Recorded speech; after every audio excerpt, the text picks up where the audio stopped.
Assalamualaikum to all of you. I hope you guys all are doing good. So today the topic of our discussion is deduction.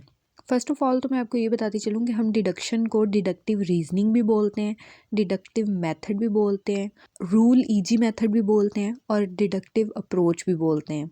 अब deduction जो है ना, इसमें क्या है कि moving from the general principles to the specific application. Like deductive reasoning में हम जनरल से स्पेसिफिक की तरफ मूव करते हैं। अब जनरल से स्पेसिफिक की तरफ मूव करने की हम एक एग्जांपल ले लेते हैं। लाइक अगर मैं इस्लामाबाद जा रही हूँ और मुझे पता है कि इस्लामाबाद में जितने भी लोग हैं ना, वो सारे बहुत ज़्यादा हाईली एजुकेटेड हैं और बहुत ज़्यादा इंटेलिजेंट लोग हैं इस्लामाबाद के। तो एक जनरल मेरे पास एक कंक्लूजन है, मेरे माइंड में ये कॉन्सेप्ट है, मुझे पता है कि वहाँ के पूरा इस्लामाबाद जो है ना वो बहुत इंटेलिजेंट है। तो मैं वहाँ पे जाने के बाद अगर एक सिंगल पर्सन से भी वहाँ पे मिलूँगी तो मेरे माइंड में पहले से ये कॉन्सेप्ट होगा कि एज़ आई नो कि इस्लामाबाद के सारे लोग ही इंटेलिजेंट हैं, इस्लामाबाद पूरा बहुत हाईली एजुकेटेड है। तो मैं उस पर्सन को भी अपने माइंड में डिक्लेयर कर दूंगी कि ये पर्सन जो है ये भी हाईली एजुकेटेड है और ये भी इंटेलिजेंट है। तो ये होता है जर्नल से स्पेसिफिक की तरफ मूव करना। एक मुझे जर्नल कंक्लूजन पता थी, तो उससे मैंने क्या किया है कि एक स्पेसिफिक पर्सन को टारगेट करके मैंने वो जो क्वालिटीज़ मेरे पास जर्नल में थी वो मैंने वो उस स्पेसिफिक पर्सन को भी दे दी। तो ये चीज़ होती है कि हम जर्नल से स्पेसिफिक की तरफ मूव करते हैं। तो डिडक्टिव रीजनिंग में हम जर्नल से स्पेसिफिक की तरफ जाते हैं, लाइक टॉप से बॉटम की तरफ आते हैं। डिडक्टिव रीजनिंग को अरिस्टोटल एंड अदर ग्रीक्स ने जो है वो इंट्रोड्यूस करवाया था। डिडक्टिव रीजनिंग जो है हमारे पास वो मैथ में भी काफ़ी ज़्यादा यूज़ होती है, इसका मैथ में भी काफ़ी ज़्यादा रोल है। डिडक्टिव रीजनिंग में हमारे पास 3 चीज़ें होती हैं, major premise, minor premise and the conclusion. ठीक है, और इसकी हम एग्जांपल इस तरह से देख सकते हैं कि हमारे पास मेजर प्रीमिस जो है ना वो ये है कि ऑल मेन आर मॉर्टल, मतलब तमाम आदमी जो हैं वो मॉर्टल हैं, फ़ानी हैं। तो फिर हमारे पास इसमें माइनर प्रीमिस आएगा कि Ali is a man, Ali जो है वो आदमी है एक। और फिर इन दोनों प्रीमिसेस की कंक्लूजन जो हमारे पास आएगी ना वो ये होगी कि अली इज़ मॉर्टल, अली जो है वो भी फ़ानी है। मतलब अली अगर आदमी है तो तमाम आदमी, हमने क्या कहा था मेजर प्रीमिस में कि वो मॉर्टल हैं।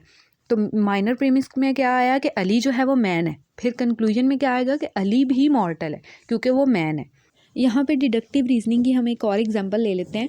लाइक हम कहते हैं कि फर्स्ट प्रीमिस है हमारे पास कि ए जो है ना वो बी के इक्वल है, ठीक है। और सेकंड प्रीमिस में हम कहते हैं कि बी जो है वो सी के इक्वल है।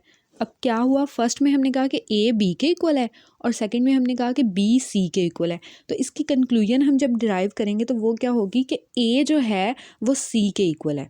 जाहिर है जब ए बी के इक्वल है और बी सी के इक्वल है तो ए भी तो सी के इक्वल है। तो फिर हमारे पास कंक्लूजन क्या आएगी, जो ए है वो सी के इक्वल है। ये भी एक डिडक्टिव रीजनिंग की एग्जांपल है। डिडक्टिव रीजनिंग की हमारे पास एक और एग्जांपल आ सकती है कि like learning a definition before giving it specific example. मतलब कि हम जनरल तौर पे पहले एक किसी भी टर्म की डेफिनेशन देखते हैं जनरल, फिर उसके बाद हम कोई स्पेसिफिक एग्जांपल ढूंढते हैं उस टर्म के लिए। जो हमने डेफिनेशन एक्सप्लेन की है उसके बाद हम उसकी कोई स्पेसिफिक एग्जांपल देते हैं। तो ये भी एक डिडक्टिव रीजनिंग की जो है वो एग्जांपल हो सकती है। और किसी भी क्वेश्चन को सॉल्व करने के लिए फ़र्स्ट हम उसका फार्मूला देखते हैं। हमें फार्मूला पता होगा तो हम क्वेश्चन सॉल्व करेंगे ना। तो फर्स्ट हम क्या करते हैं कि फार्मूला पढ़ते हैं, फार्मूला मतलब याद करते हैं, और उसके बाद फिर हम क्या करते हैं कि क्वेश्चन को सॉल्व करते हैं। तो ये भी एक डिडक्टिव रीजनिंग की एग्जांपल है। मीन सिंपल देखें तो डिडक्शन क्या है कि जिसमें हम जनरल से स्पेसिफिक की तरफ मूव करते हैं, टॉप से बॉटम की तरफ आते हैं और फार्मूला पहले देखते हैं और उसके बाद फिर एग्जांपल देते हैं। आप इस तरह से इसको लिख सकते हैं कि deductive reasoning is that in which we move from general to specific, from top to bottom और फ्रॉम फार्मूला टू एग्जांपल। ये भी आप एक बहुत सिंपल सी डेफिनेशन जो है इसको आप अपने पेपर में एग्ज़ाम में यूज़ कर सकते हैं। और आप ये भी लिख सकते हैं कि डिडक्टिव रीजनिंग जो है वो also known as deductive method, deductive approach और रूल ईजी मेथड।